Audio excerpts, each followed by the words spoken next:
Hi guys, how you all doing today? Welcome and welcome back to another video.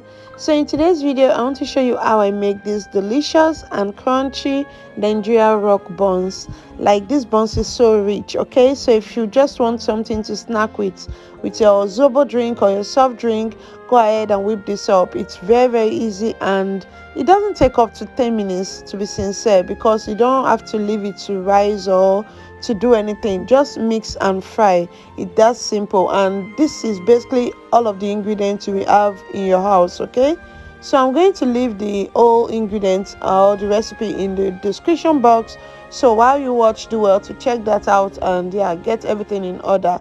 Guys, this is so simple. Like I said, this can be done in less than 15 minutes. Okay, so go ahead and give it a try, and yeah, you are going to love it, trust me. So in there I have all my dry ingredients. My flour, I'm using 2 cups of flour, half cup of sugar, some baking powder. Yeah, you can add milk flavor, but I'm using real full cream milk. Okay, you can also use liquid milk. It all depends on what you have available. Like I said, this is something you can just whip out from your ingredient that you already have at home. So for more flavor, I'm adding cinnamon and cinnamon and nutmeg. You can go ahead and add only cinnamon, or do well to add just nutmeg. Okay, but I had a bit of both because I really want the mixture of the both ingredients in there. And yeah, I'm just going to like mix this with my hands and then mix my wet ingredients, then combine, and yeah, that's basically everything. Okay, you can as well just mix everything in one bowl. You don't need to mix your wet ingredients separately, but I always like to dilute my eggs. See, there's something about you diluting your eggs when you're making chinchin or when you're making your buns. It's always nice if you dilute your egg. It tends to give it a very different texture or feel in your mouth. Okay, so yeah, go ahead and dilute your egg if you want to, but if you don't want to, you can add it to this mixture as well. All right then, let's get right into the making.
So guys, let me know what you think in the comment section. Like I said, this is a very rich buns. Okay, you can see how crunchy and still moist it is, so you can go ahead and try it out and let me know what you think. If you haven't subscribed, please do well. Kindly like and comment on this video. Let it synchronize. I mean, the like, the comment, let everything go together. Okay, thank you. Till next time, bye. I no go stop, I no go settle. My light is never gonna die. Don't I go fire any devil. My life is forever gonna shine. Before them, don't know me for my area. Now